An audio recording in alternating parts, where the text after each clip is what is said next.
सीने पे गोली खा ली देश की रक्षा के लिए तो नहीं पूछा।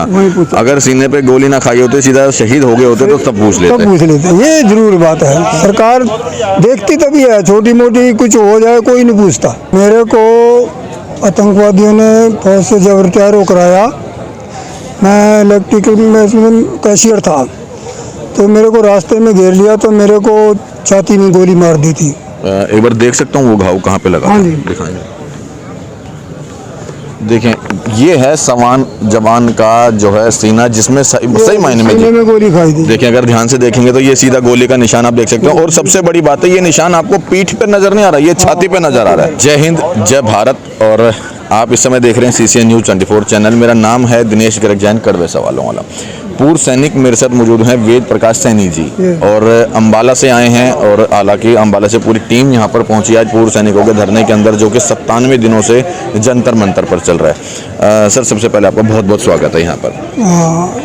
सबका संघर्ष सैनिक कमेटी से आपका भी बहुत बहुत धन्यवाद है जी। सब किस तरह से, मैं जानना चाहूँगा कि मुझे पता लगा था कि कहीं ना कहीं आप डिसेबल हुए थे।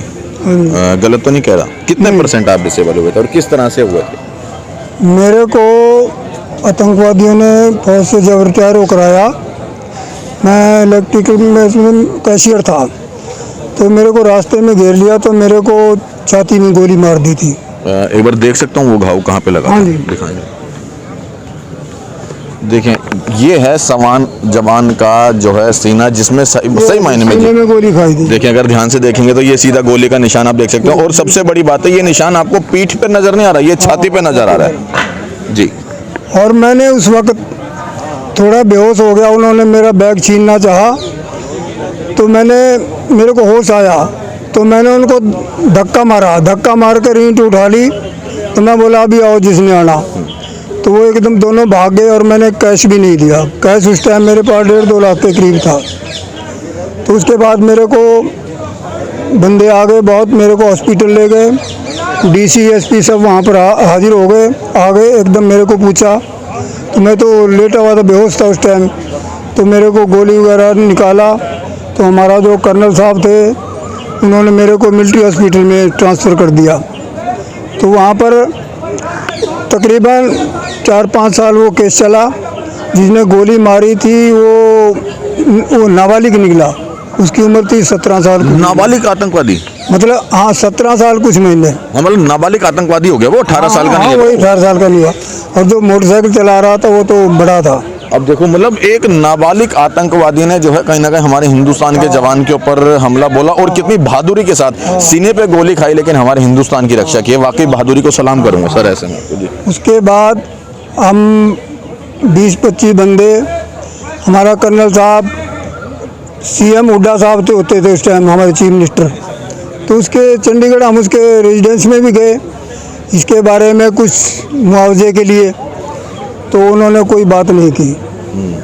मतलब सरकार भी गद्दारी करती है इस तरह से जवान? कोई बात नहीं की उन्होंने। हमने बहुत कुछ बोला उनको, लेकिन उन्होंने हमारी बात नहीं सुनी। हम वापस आ गए।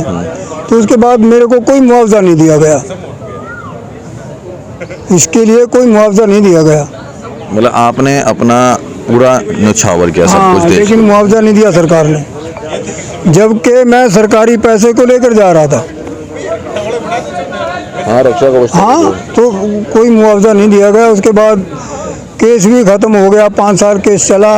उसको बच्चों की जेल में कुछ दिन के लिए डाल दिया, 1-2 साल के लिए। उसके बाद कुछ नहीं हुआ। लेकिन अगर आप शहीद हो जाते तो शायद सभी तमाम नेताजी लोग पहुंच जाते। हाँ, शायद उस टाइम मुआवजा भी मिल जाता। शायद सब पहुंच जाते, नेता भी पहुंच जाते। किसी ने हमारी बात नहीं पूछी, लेकिन उस टाइम क्योंकि मैं जिंदा था। इलाज चला 3 महीने। 3 महीने के बाद फिर मैंने ज्वाइन कर लिया। फिर मैं वैसे ही काम किया, लेकिन डरा नहीं।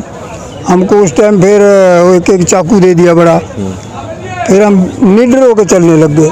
उसके बाद कोई हादसा नहीं हुआ। ये सच्चाई है ना सर कि आपके साथ गोली लगी आपको, लेकिन तब आपके पास ना पार्षद, ना विधायक, ना सांसद, ना मंत्री, ना मुख्यमंत्री, ना प्रधानमंत्री, कोई नहीं पहुंचा। लेकिन अगर आप शहीद हो जाते तो शायद तिरंगे में लपेट के आपके साथ सारे पहुंच जाते। बिल्कुल, वो बात सही है। CM भी आ जाते उस टाइम देखने के लिए कौन मरा। और उस टाइम मुआवजा भी बोलना था 5 लाख दे रहा हूँ, क्योंकि वोट लेने के लिए थे, दिखाने के लिए कि मैं जिंदा हूँ तो किसी ने कुछ पूछा तक नहीं। बस मतलब सीने पे गोली खा ली देश की रक्षा के लिए तो हाँ, नहीं पूछा, नहीं पूछा। अगर सीने पे गोली ना खाई होते सीधा शहीद हो गए होते तो तब पूछ तब लेते। पूछ लेते, ये जरूर बात है। सरकार देखती तभी है, छोटी मोटी कुछ हो जाए कोई नहीं पूछता, कोई टांग टूट जाए तब भी नहीं कोई पूछता। हाँ, मरने के बाद जरूर पूछ लेते हैं, क्योंकि मरने भी वाला अपना कोई स्वार्थ। बोलने वाला है अपने स्वार्थ के लिए, क्योंकि बोलने वाला कोई है ही नहीं, क्या हुआ क्या नहीं, मर गया तो काम खत्म। उसके बावजूद भी आपके अंदर एक जज्बा रहता है कि हमें करना है। जज्बा रहा। उसके बाद भी मैं 4-5 साल नौकरी किया वहीं पर, और बिल्कुल ठाठ से पैसा लेकर भी गया, सब कुछ निडर होकर। मेरे साथ वाले अभी भी सब वो करते हैं, मेरा बोलते हैं इसको तो, इसका वो बोलते हैं ना क्रिकेट में कैच छूट गया बोलते हैं ये अभी 100 साल जिएगा, मरेगा नहीं। अच्छा, एक चीज और सवाल करूंगा अभी, जब आप सेना के अंदर थे तब आपको पता लग गया आपने गोली खाई और आपको हक नहीं मिला। जब आप सेना से निवृत्त हो गए तब आपको पता लगा कि हम लोगों के साथ और भी बड़ा धोखा किया जा रहा है और उसकी हक की लड़ाई यहाँ लड़ी जाए। क्या अभी सोचा था कि सेना में, जिस सेना के अंदर मैं जा रहा हूँ सेवा करने के लिए, जॉब करने के लिए, काम करने के लिए, वहाँ मुझे हमारे देश के साथ, ये जवानों के साथ गद्दारी भी की जाती है और ऐसे हमें उसकी हक की लड़ाई भी लड़नी पड़ेगी? कभी सोचा था? ये कभी नहीं सोचा था, क्योंकि मैं 97 में पेंशन आ गया था सूबेदार से, 28 साल नौकरी करने के बाद। तो उस टाइम पेंशन ही कुछ 3,000 के करीब थी हमारी पेंशन। तो उस टाइम हमने सोचा भी नहीं था कि जब बढ़ेगी तो ठीक है, आराम से ज़िंदगी काट रहे थे। तो उसके बाद ये ORP वगैरह के लिए जब संघर्ष हुआ तो ORP दिया गया, बड़े खुश हुए। तो अभी ये बाद में पता चला ORP 2 में कि हमारे साथ ये गद्दारी हुई है। जबकि मैं जो जनरल GD बख्शी है उसके साथ भी मैं रहा हूँ। अच्छा, हाँ, उसके साथ रहा हूँ मैं। तो बख्शी जी के साथ आप रहे तो फिर आपको तो सारी बात पता है कि क्योंकि उन्हीं उस टाइम तो हुए बात नहीं थी ना सर्विस में। GD बख्शी साहब उस टाइम हमको तो बहुत अच्छे लगते थे, स्ट्रॉन्ग दिल वाले थे, बिल्कुल धाकड़ थे। लेकिन जब ये एडवाइज़र बने सरकार के तो सरकार के पिट्ठू बन गए। आर्मी की तरफ से अभी भी एडवाइज़र हैं वो, सरकार को एडवाइज करते हैं सेना में क्या होना चाहिए क्या नहीं होना चाहिए। लेकिन जब ये चीज़ें आई, अफसरों ने सारी चीज़ अपनी तरफ खींच ली। पैसा 83% 84% अपनी तरफ ले गए पैसा और थोड़ा सा हमको दे दिया। तो GD बख्शी क्या कई एडवाइज़र हैं, किसी ने मुंह नहीं खोला, क्योंकि अफसर मिलकर कौन बोलेगा। मतलब ये सच्चाई है कि कहीं GD बख्शी साहब भी गद्दार निकले आप लोगों के लिए? बाद में गद्दार निकले, पहले बड़े ठीक थे। मैं ये बोलता हूँ, पेंशन आने के बाद वो भी गद्दारी, हमारे साथ गद्दारी करी। सरकार की तो गद्दारी नहीं की, सरकार के फेवर में रहे, अपने अफसरों के फेवर में रहे। जबकि उनको फेवर में रहना था जवानों के लिए। हाँ, क्योंकि जवानों के लिए थे वो, जवानों के लिए, लेकिन जवानों का फेवर किया नहीं उन्होंने। ये है, मैं जानता हूँ अच्छी तरह से, उनको साथ रहा हूँ। उनके अंडर आप साथ रहे? उनके अंडर मैं कम से कम 3 साल नौकरी किया, बड़ा देखा, नज़दीक से बात भी किया, नज़दीक से देखा है। मतलब उनके व्यवहार में तब में और अब में बहुत फ़र्क है, बहुत फ़र्क। उस टाइम जवानों के हक में भी थे वो, और अफसरों को भी बिल्कुल टाइट करके रखते थे, ये मेरे को पता है। अच्छा, हाँ, लेकिन पेंशन आने के बाद तो साथ लगना पड़ता है सबके। जिस कम्युनिटी में कोई आ जाता है उस कम्युनिटी के साथ में रहना पड़ता है। तो उन्होंने अपनी कम्युनिटी का कहा माना, जो हो रहा थे होने दो, आपको क्या है। तो जवानों को थोड़ा दे दिया, चुप करा दिया, हो गया काम खत्म। ये तो हमको बाद में पता चला कि ये हमारे साथ ये गद्दारी हुआ है। ठीक है।